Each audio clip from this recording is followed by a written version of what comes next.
What is up, everybody? Welcome to Mafia Con, your Shout a Buffalo Bills football podcast. We are in the house. We are in the tent.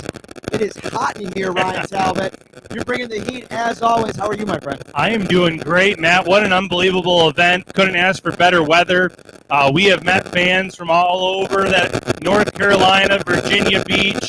Shout out. We got some sweet swag from where he served and his motorcycle group now. So we're having a phenomenal time here. You know, it's so cool to see the Buffalo Bills, the Buffalo community come together for an event like this. Del Reed, 26 shirts, putting this whole thing together. When you walk in here, and you just feel the energy. And you can listen. We're 4 days out from training camp, so you get a bunch of Buffalo Bills fans in a room. It's going to be electric. The excitement is palpable. But it's just cool to see everybody get together on a weekend and an event like this. Really special. Yeah, 100% loving it here. Just had one of the Bills Mafia founders, Leslie, come say hello. So couldn't ask for a better event. First ever time. I guarantee it won't be the last. All right, so let's make sure that we got this going on here. We're about the levels. Thank you to those in the comments that are talking about this being a little bit fuzzy right now. Chris, Sandra, Scott, it's super loud in here. We're like right by a speaker, so we're going to do our best to make this thing audio friendly for everybody. But it's just been a really cool event across the board. Yeah, absolutely. Vendors inside, food outside, autograph signings going on right now. We have Terrell Bernard and Dorian Williams right to our right. Keon Coleman up next. So you can imagine the crowd in front of us as well as we're doing this. Let us know if the audio is a little bit better. We're turning on the levels here. Hopefully it is getting better here by the moment. There's a huge speaker to our left, so if it's a little bit fuzzy, we apologize. It's just part of where we're kind of positioned in this thing. So I want to start with the position battles, and the one that maybe we have our eyes on the most going into training camp, and I think it's the only position where, listen, we're going to talk about three, and I think there's truly position battles at all three, the punter excluded, because I think that's a real position. I think that's a roster battle, right? But I want to say you look at the one position where there's not a starter in the mix, and that is safety, opposite what we think is Taylor Rapp. Yeah, we both agree that we think Taylor Rapp has one of these spots, Matt, locked down between the way that he played last season, the tail end of the year, the fact that the Bills made it a priority to re-sign him, knowledge of the system. Then, though, it's up for grabs. And, listen, those safety spots are interchangeable in terms of what the Bills ask their players to do. But right now, it seems like there's a few guys that are in the mix for that second safety spot, with maybe Mike Edwards leading the way. Yeah, maybe try to do this, Ryan. Try to put your hand over the mic like this. Let me know if this is any bit better. I'm going to feel like Eminem. I know, right? Like you got to just like this, and maybe that'll keep out the blaring sound from behind us. Scott Blakely, thank you to you in the comments. Sorry, there's a little bit of a feedback. Our usual mic situation is in a little bit more of a quiet setting. It's kind of a little bit tougher. All right, so at safety, there's a couple of situations here. Number one, you have a brand new piece free agent-wise, and that is Mike Edwards. You have Cole Bishop, who is a rookie that, listen, I like the idea of putting him in a spot to go out and play and learn on the job, but that's a little bit tricky. We've talked about the fact that you got to be able to trust the guy, and at this point, do the Bills trust him enough to put him out there with Taylor Rapp, who, oh, by the way, he played a ton last year. He didn't start any games for the Bills last season. Yeah, absolutely. So, first and foremost, when it comes to Cole Bishop, it's not impossible. We saw it in a completely different position, but we saw it with Osiris Torrance. You can win a job at training camp that's up for grabs. He did it 1 year ago. But there's a lot of nuances to the safety play here when it comes to what you're going to be doing, what they have to do. So could Cole Bishop win the job? Yes, but I'm with you. I think it's an uphill battle. He has to be able to come in, show knowledge of the system, be in place at every point in time, where you do have some other veterans that a DeMar Hamlin who knows the system, and then obviously Mike Edwards, who new to Buffalo, but he's been in this league for a while. He played for a great defensive coordinator. Those guys might have a leg up on the competition. I'm super bummed because I'm looking in the comments here, and it seems like the stuff is not working properly. So I'm going to change. We're going to change on the fly here. Give us a second here. Yep.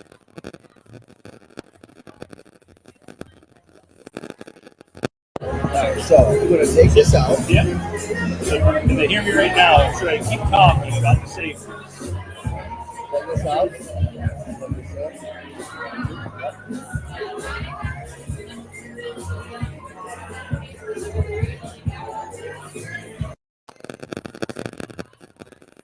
All right. Crackly Mike, are we better? Kyle Stewart says, I think we're good. Oh, okay.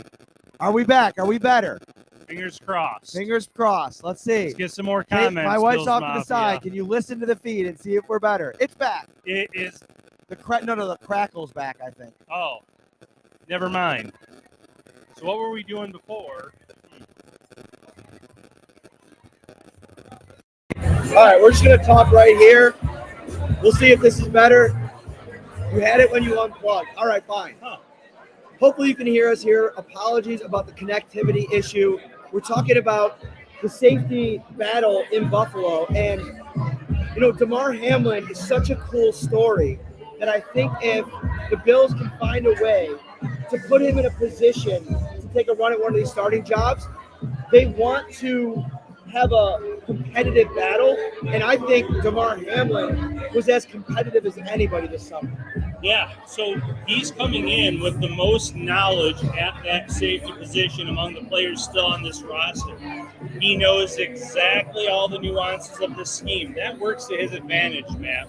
So he has a strong spring. Can he build off of that at St. John Fisher University? If he does, he's right there in the mix. And listen, that would be a surprise starter based on maybe what we were expecting just a few months ago. I think you and I both had him in the mix for a roster spot, but starting was not something maybe on our radar. Yeah, and I think, one last thing on the safeties. Do we need to maybe step back from handing over a job to Taylor Rapp, or do we think that is etched in stone? They brought him back to be one of the starters, and the real competition is for that other safety spot, and whatever they do in terms of the dime look, the third safety, that's going to play a big-time role in this defense as well, because they played a ton of dime. I think it's an area where they can even play even more this season. Absolutely. So, I don't want to just assume they're going to hand him a job. He'll have to come and earn it at camp as well. But I think he's very likely to have one of the starting jobs, Matt. This is a guy that played his best football late in the regular season with the Bills because he got a better understanding of the system. He got more reps out there on the field. The fact that he was a priority re-signing, knowing that they were going to move on from Jordan Poyer, had some uncertainty there when it came to Micah Hyde. It tells you a lot about where this team is at. All right, next up with the position battles that we want to talk about. I think punter, Joe Biscaglia is super excited about Punter Palooza, but I think all Bills fans can get excited about this because there's a chance to make an upgrade at the position. Sam Martin left a lot to be desired last season. I think you have a guy in Jack Browning coming in here, UDFA. This might finally be the San Diego State pitcher that usurps a starting player, and they find some success in this position.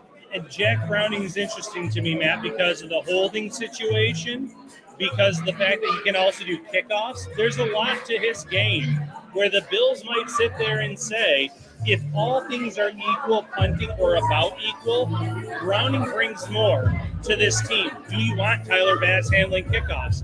Maybe not if you have Browning who can handle that responsibility. The fact that he can do a little bit more for this team says a lot. And the last thing I'll say is it is an extremely small sample size, but the fact that Tyler Bass went perfect one day in spring with Browning holding where it was not the same case as Sam Martin, that's something in the back of the mind of this Bills coaching staff, most likely. Yeah, and also it's all about the future too. Like if you like Jack Browning, if he comes in here earns the job or at least makes it competitive, now you can stretch this thing out and say, we could have our punter for the next couple of years if you're the Bills. And it's about that next iteration. Sam Martin's an older player. He's been in the league a bunch of years. Hand the job over to a young guy like this, and I think you can have a little bit more confidence in him. We got a little group photo this here. This is a Bills Mafia Fantasy Football League photo.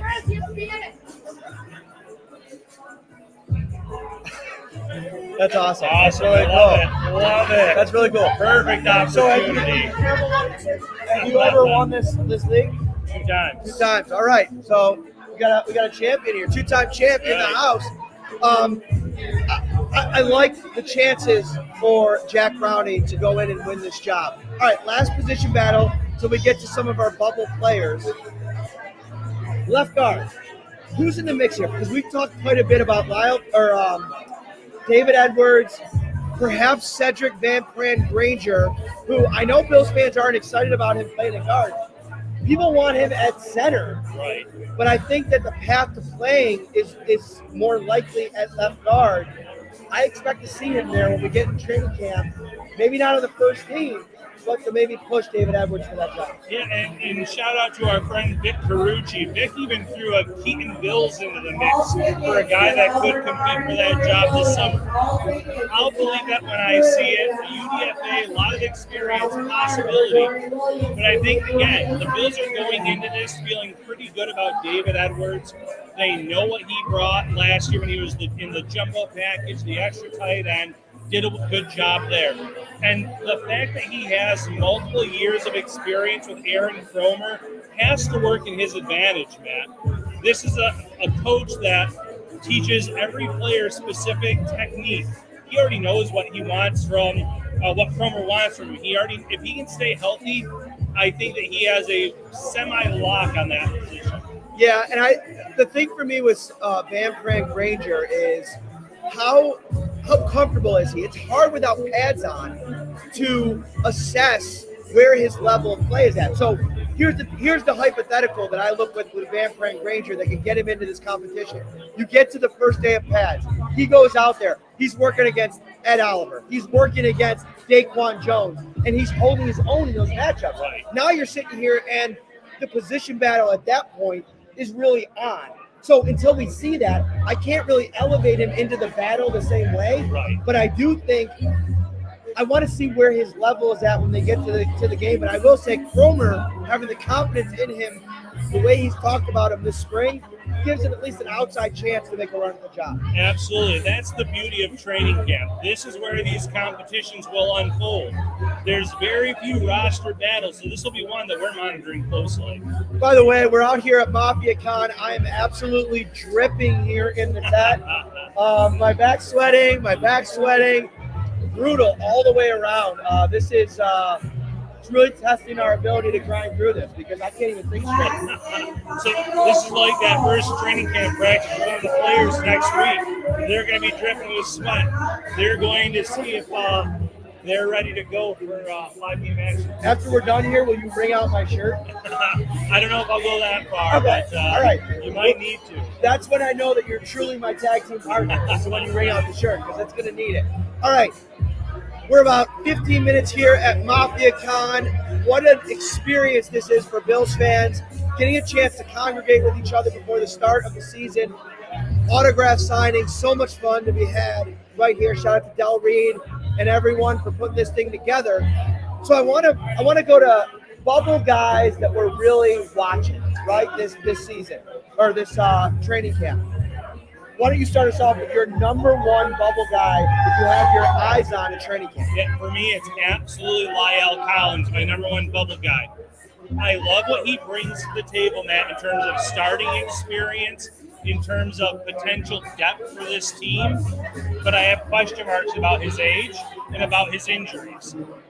You look at what he once was, and if he's anywhere close to that, he's going to be a great depth piece for this team at tackle, at guard. But if he does not look like the same player, you have competition there now with Alec Anderson. You know Ryan Vandermark is going to be that number 3 swing tackle role, but can Collins hold on to number 4 in that regard? There's so many other guys competing for roster spots that I can't sit here and say Lyle Collins, despite all of his experience, is going to be a shoo-in for this roster. Yeah, and I think if you're Lyle Collins, you haven't played a lot of football the last couple of years. The first impression wasn't great during minicamp, right? And it's like you expect that for a guy like Van Pran Granger, Alec Anderson, younger guys that are still getting their footing. But for a guy that started important games in this league, to leave such a, not make the impact that you're looking for in the spring, to me, that puts him firmly on the bubble. And there's so many guys with versatility in that room. It's going to be a challenge for him to hold his spot. And he probably ends up doing enough to win a job. But in the end, I'm not going to sit here today and put him in a place where he's certainly going to make this roster. Right, absolutely not. He needs to come and prove himself. This is a big camp for him because remember that late in the season, the Bills worked him out and chose not to sign him at that point. So they felt like, he's just not ready yet. We'll kind of circle back in the offseason, and that's when they do re-sign Collins. So there's no guarantees for him to earn the roster spot right now. He has to go in and earn that job. My next guy that's on the roster bubble, although I have him on the right side of the bubble, is Chase Claypool, wide receiver. Listen, this is a guy that we've spent probably the most airtime this year. We've talked about any new player on the Bills. Keon Coleman's up there, but I think Chase Claypool is in the mix in terms of a guy that has gotten so much attention because of what he could possibly mean for this team. Now, he's done everything right to this point in minicamp, OTAs. Now he's got to translate it to when the pads come on to make this roster. He's got a little bit of a head start over guys like KJ Hamler, Tyrell Shavers, Justin Shorter. He's got the best year of production of any wide receiver on this roster. 9 touchdowns as a rookie. But he's got to show that rapport with Josh Allen when the pads go on in the preseason. He can't have any days off. No days off whatsoever. But you said the word, production. This Bills coaching staff knows that they're one injury away from potentially needing someone to step up the season and play. And when you listed off those other players, KJ Hamler, some production as a rookie, but he's been injured more times than not. No production from Justin Shorter, no production from Tyrell Shavers because of their youth, because of their age. Claypool has 2 really good seasons back-to-back to open his career where he has shown that he can produce. So, the Bills hope that he's ideally a number 6 wide receiver on this team. But if all things, again, are close between those other guys that we've mentioned, they probably lean Claypool because they know in real game settings he has stepped up before. And he brings something that even in the role that they're going to have him in, he has a chance to be a standout special teamer. I mean, the size, you remember his days at Notre Dame. This is a guy that he can fly downfield in the kickoff situation alone. Like, I know there's a lot of unknown about what that's going to be, but for a guy like Claypool who shows a willingness to tackle, I think he could be a real plus for you in special teams. And he's not going to demand any kind of role. Anything you give him in the offense will be an upgrade over what he's had over the last couple of years. Exactly. And again, he knows this is like last chance for him, possibly in this league. Now, he could always float around, be a veteran practice squad guy, but if he wants a chance to actually play meaningful reps this season, he knows it's going to come in Buffalo. And I see he's only 26.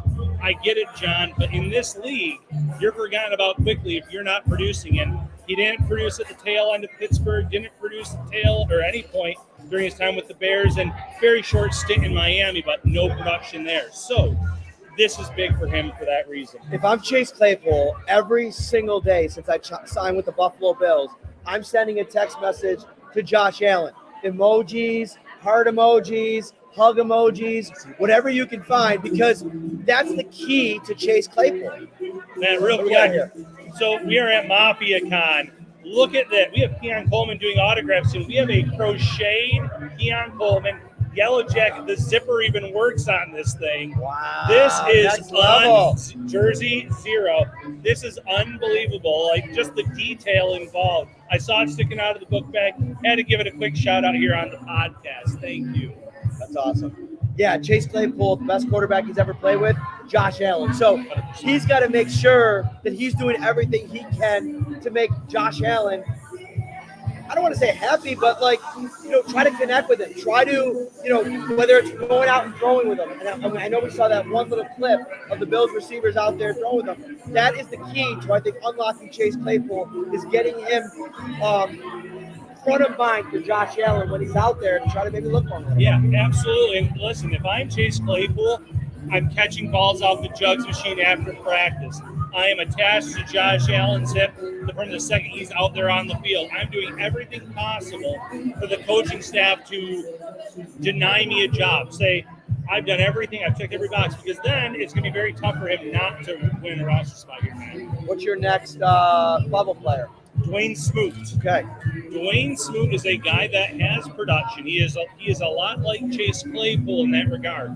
He has produced in this league, but he's coming off of a serious injury where he did not look like himself last year in Jacksonville. And this is a Bills edge rushing room that needs production. So what you're hoping to get production. And again, hope is the key word, Matt, out of Von Miller. You're hoping that this is the year that Greg Rousseau ascends.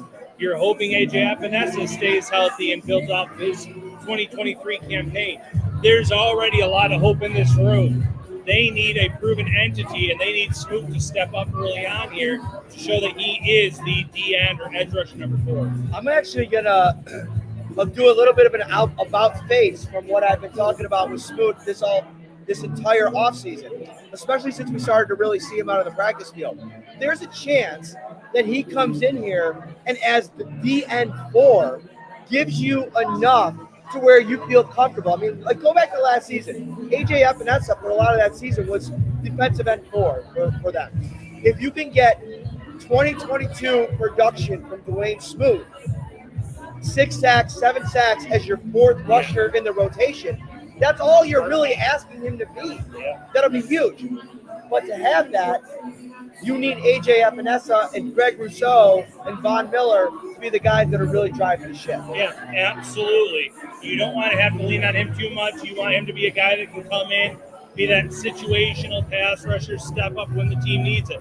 Because if he does not show up at camp, if he is really struggling to look like the player of old, there's other guys that are going to be wanting that job. They're going to be fighting for that job. A Kingsley Jonathan, a Javon Solomon. And the list goes on. They have some.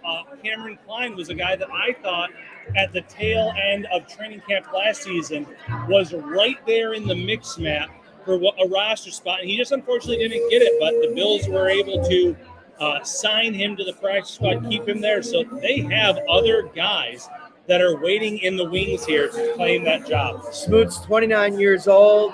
He had a torn ACL 2 years ago. Or was it an Achilles? Achilles. Might have been Achilles. I want to say Achilles. That's going to be something that you continue to watch. The same with Von Miller. Now, the thing that Smoot's got going for him is he's 6 years younger than Von Miller, 5 years younger than Von Miller. So to have a chance to come back from that injury, I think you should put him in a place where you expect the guy 6 to 7 sacks a couple seasons ago. Add him in the mix. He's a bigger guy. I think he play even a little bit on the interior, although they haven't done that a ton with guys that have that kind of flexibility over the last couple of seasons. Right. Yeah, you haven't seen that. You hope that maybe this is the year they unleash that in terms of getting their best guys out there on have-to-have-it downs. But that's also something we'll have to monitor to see. Again, we probably won't get a clear picture on who's calling the plays, but hypothetically, let's say Babbage takes that job over. Maybe he is someone that's more aggressive when it comes to the flexibility versus getting guys out there on those pass rushing downs. We're out here at Mafia Con down on Delavan at the Western New York Heroes facility. It really is a beautiful facility. Yeah, absolutely beautiful facility. Great stuff outside. Some real cool stuff as well on the outside. They have Pinto Ron's vehicle right out there when you first step in here. Tons of games to play, food vendors, you name it. Can't go wrong here at Mafia Con. They sold out Mafia Con. So we're 3 days away from the start of training camp. As we head into this final couple of days, what do you think what are you looking for the most from the first couple of days of training camp? What I'm looking forward to the most is this offense in terms of what does it look like? How quickly can they hit the ground running? More times than not, the defense will win the days early on at camp. But I'm really interested to see what this new offense truly looks like, because when Joe Brady took over as the interim OC last year, that was not his offense. He was taking Ken Dorsey's system, probably Brian Dable's system that they also kind of implemented, and making it as much of his own as possible. This is going to be his baby. So how does he utilize his players? What guys do we see out there early on where, you and I might not be able to say who's running with first team, second team, but it's also going to be telling in terms of what we see, at least with their guys. I'm excited to see the back and forth between Joe Brady and Bobby Babich, because they're about as fiery as you can get at the coordinator positions. And, this will be our chance to really see if Bobby Babich is going to be calling the defense. Like, this is his audition for the preseason, and then the preseason will probably be the indicator whether or not Sean McDermott allows him to call the plays. Ryan, this has been such a cool experience. It's just getting started. The party goes until 6 p.m. Send us out of here with the final word. Yeah, Bills Mafia. If you have a ticket, get down here to Mafia Con. Unbelievable event. The first, I'm sure, of many to come. And, stay locked in with us at Syracuse.com, NYUp.com. We will be at training camp. We will be reporting from training camp this week. Become an insider. If you're not yet, 716-528-6727. It's locked in. Training camp season is here. That's it. We're out of here. Take care, everybody.